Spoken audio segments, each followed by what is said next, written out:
the problem with that is the Punic Wars happened in the BCs. So I can't sort of see how a poem about something that happened in the BCs would mention Jesus, particularly when it's about a war at the other end of the Mediterranean that had nothing to do with Jews, let alone Jews in the 1st century AD. Doesn't make a lot of sense. There's another one, a guy called Valerius Flaccus, who wrote a poem about Jason and the Argonauts, which is a legend about set in archaic ancient Greece. Again, why would he mention Jesus? I can't see how Jesus would be relevant to that poem. But the one I really love is a guy called Decimus Asiaticus, whose only surviving writing is a letter complaining about a stolen pig. Now, help me out. Can you guys think of any reason why someone writing a letter about a stolen pig would mention Jesus? I can't see any praise reason. Jesus to get it back, because maybe he's like, Jesus, please get back my pig. If my bacon was gone, that would be the first thing I would say. Jesus Christ, so. Where is the bacon? That makes total sense. It's yeah, but unless you're Jewish, then you can't eat it, right? But when it's like, I agree right. Oy vey. Oy vey. I totally agree that you only expect there to be a writing of him in a situation where you would expect there to be a writing to him. But I think there might be something to be said is we have things like coinage that we have had people, faces put on coins, people we know existed, Caesar, and that all those people. Why is it that as such a figurehead person that Christ would have been back then, a person of leadership, why was he not immortalized in some way? No statues, no coinage, nothing along those lines to add to the authenticity that existed. Excuse me. Sure. So again, getting back to my point, good point, Steve. Let me address that. Again, getting back to my point about the way you make an argument from silence. One of the things you need to look at is what kind of evidence would we expect to have for someone like Jesus? So would we expect, for example, for there to be coins minted with the head of Jesus on it? Would we expect there to be statues and so on? The way we measure that is we look at other analogous figures like Jesus. So we look at, for example, other early 1st century or late first century BC, early 1st century AD, Jewish preachers, prophets, and messianic claimants. And there's about half a dozen or so, maybe a few more, of figures like this. So we've got people like Theudas, we've got people like the Samaritan prophet, the Egyptian prophet, Throngers, Hillel, Ananias.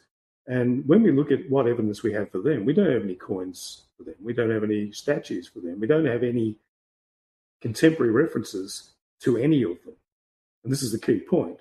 The way you measure whether or not we should expect to have contemporary references to someone like Jesus is by looking at the other people who were like Jesus. Do we have contemporary references to any of them? No. Like Jesus, we only have references to them that were written decades or even centuries later. That's how you determine how much evidence we would expect to have. And when you say, he was a prominent guy, it should have been commemorated in some way, was he a prominent guy? I think that's an argument against him being prominent, but it's not necessarily an argument against him not existing. If we actually compare the evidence for a couple of those other guys I just mentioned, let's take Theudas, for example, or the Egyptian prophet. These guys who were mentioned once, maybe twice, in Josephus, so about towards the end of the 1st century AD. They both existed around about Jesus' time, the beginning of the 1st century AD. These guys apparently had followings in the thousands of people, and the Romans had to mobilize squadrons of troops to disperse their followers. So these guys were reasonably significant enough for the Roman prefect to have to mobilize cohorts of cavalry and infantry to disperse their followers. Yet, do we have any contemporary references to them? No. Do we have any statues or coins? No. We probably wouldn't expect these sort of people to have statues made of them. Certainly not coins. They weren't rulers. So, do we expect that for Jesus? No. This is the test that we use.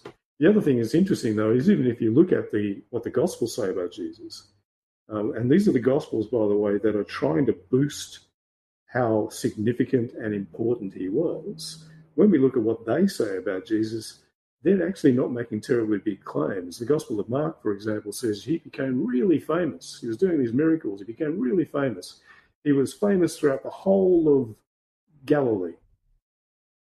You can walk across Galilee in a day, in an afternoon at a brisk pace. So he became really famous across the whole of Galilee. It's a bit like saying he became famous across the whole of the next 6 city blocks.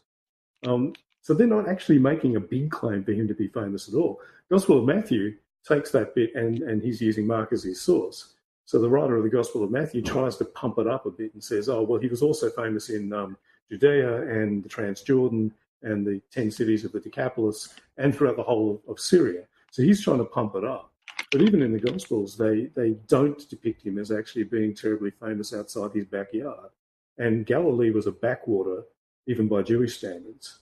And Judea generally was a backwater by Greek and Roman standards. So even the Gospels don't make him out to be terribly famous. And remember, I just mentioned about Theudas and the Egyptian prophet needing to have their followers dispersed by large bodies of Roman troops.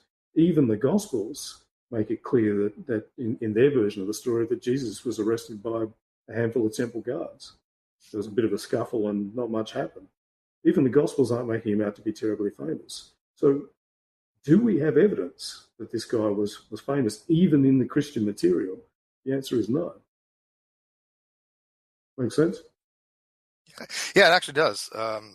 Like I said, I think it can go either way on that, whether they're going to commemorate him or not. But I think that you have a valid explanation as to why we wouldn't necessarily see this type of commemoration. A lot of people overestimate the amount of source material that we have from the ancient world. So I do see people saying things like, well, the Romans were great administrators and they recorded a whole lot of material and they were very good at recording court cases and so on. And we don't have any references to the arrest and execution of Jesus in that material. And we don't, because it doesn't exist. I mean, yes, the Romans did record a lot of stuff and they did have a lot of administrative material and so on. We have almost none of it. Almost none survives. We have none of it at all from Judea in this period. We've got a few fragments from Egypt and a few other bits and pieces that survive in other places. So people who seem to think that we've got some vast archive of the court cases of Pontius Pilate from 30 to 33 AD or something, it doesn't exist. We don't have that stuff. We've got very, very little at all about anything to do with Jewish affairs. If we didn't have the Antiquities of the Jews by Josephus, we would know virtually nothing about Jewish history in the 1st century AD. Almost nothing. Because the Romans just weren't interested. Every now and then we get a reference in a Roman historian saying, oh, the fucking Jews have rebelled again. And there's a brief reference to the Jewish War, which was quite a major rebellion. Went for sort of 3 years and was reasonably successful initially. References to it in Roman historians are quite scanty. Again, if we didn't have Josephus's whole book on the Jewish War, we would know virtually nothing about it. So people have got a very strange idea about how much material we do have in which you would expect this reference to this Jewish preacher to exist, and we just don't have much at all. So it actually isn't a good argument. Yet it's one that I see all the time. Again, interestingly, our good friend Richard Carrier never uses it, and that's because there's a lot of things he can say about Carrier, but he's not an idiot, and he knows that this is a crap argument for exactly the reasons I've just explained. So that's the argument from silence. It doesn't. It's one that seems to convince a lot of people, and it's actually pretty poor. But I want to get back to the ways in which, speaking of Carrier, the ways in which people like him try to get around that sucking black hole at the heart of mythicism, which is the lack of evidence for the proto-Christian mythic Jesus Christianity that they need to have as the origin point of the stories about Jesus. And one of the ways that Carrier does it is he refers to a text called the Ascension of Isaiah. Don't know if you guys are familiar with this one. Have you come across it? Doesn't sound familiar to me. Okay. It's a fairly obscure text, and it's we've got it in fairly fragmentary form. We've got it in an Ethiopian translation. We've got it in a Slavonic, so a very, very early form of the Slavic languages, and we've got it in Latin. translation. And so it's quite hard for us to piece together exactly what it would have said originally, because it originally would have been written in Greek. But we can work out that it was probably written maybe in the late 1st century, possibly the early 2nd century, which actually makes it pretty early. That puts it around about the same time that Gospels were being written. So it's an interesting text from that point of view. It's a Christian text, and it describes a vision supposedly seen by the prophet Isaiah. Now, it was written in the 2nd century AD, so it wasn't recording anything seen by Isaiah, but that gives it sort of credibility, because Isaiah was a famous prophet. But in this text, Isaiah sees a vision, and he sees Jesus descending from the upper heavens, from the 7th heaven, down through the various heavens, and sees him crucified, and then sees him ascend when he rises from the dead back up through the heavens. And the whole point of this text is that no one knows that it's Jesus, because he takes on a different form as he moves through these different heavens. And then it's not until he rises from the dead and he ascends back up through the heavens that he reveals himself to be the Messiah, and in some sense divine. And so the whole point of the text is, they thought they killed him, but he fooled them. And as he ascends back up through the 7 heavens to take his place at the throne of God again, he demonstrates who he really was. Now, what Carrier argues is that this is the smoking gun. So he argues that this is that text I just said didn't exist, which is supposedly a text that has Jesus coming from the upper heavens, descending not to earth, but to the lower heavens, so to what's called the firmament. And he gets crucified there, not on earth, and then he rises from the dead there, and then he ascends back into the heaven. He gets crucified there by demons, not on earth by human beings. Now, if Carrier's right, then there's your evidence. There's the evidence that there actually was a belief in a Jesus who was purely celestial and not historical, purely heavenly and died in the heavens, not earthly and died on earth. But there's a problem. And the problem is that actually, if you're familiar with the text, this is why people like me, when you read Carrier's book, you think, what the fuck are you talking about?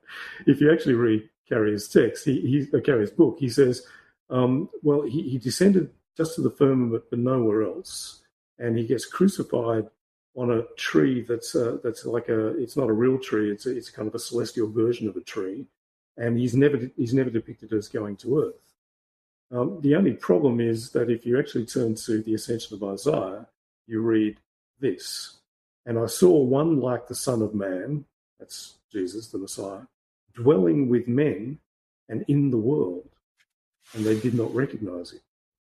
It also says that an angel talks to Isaiah, saying Jesus talks about Jesus taking on in your form. He's on your form, in your form, human form. So the text actually does have Jesus coming to earth. It actually does have Jesus dwelling among men. So how does Carrier deal with this? And he kind of, sort of does. He says on page 43 of his book, this one, on the historicity of Jesus. He says shameless on page 43, shameless plug, available in all good bookstores. He says that this does describe some kind of earthly sojourn, but in an absurdly brief fashion. Well, it doesn't matter if it's absurdly brief. The point of the text is that he descends, he dies, and then he ascends. It says he dwelt on earth. He didn't visit. It's not a sojourn. It says he lived there. Now, it says that they didn't recognize him, but that's the whole point of the text. The angels, and demons, as he descended through the other heavens, didn't recognize him either. But he does come to earth. So there goes the smoking gun. It actually requires, there's no way you can argue your way around this. Carrier is just wrong. And the interesting thing about this is that people who read Carrier's book, who don't then go and check the text in question, and don't have the background, because that is a very complicated, particularly complicated text, don't have the background to be able to do that, are going to read Carrier saying, oh, well, here's a text that says that he didn't come to earth and that he died in the heavens and ascended back into the upper heaven.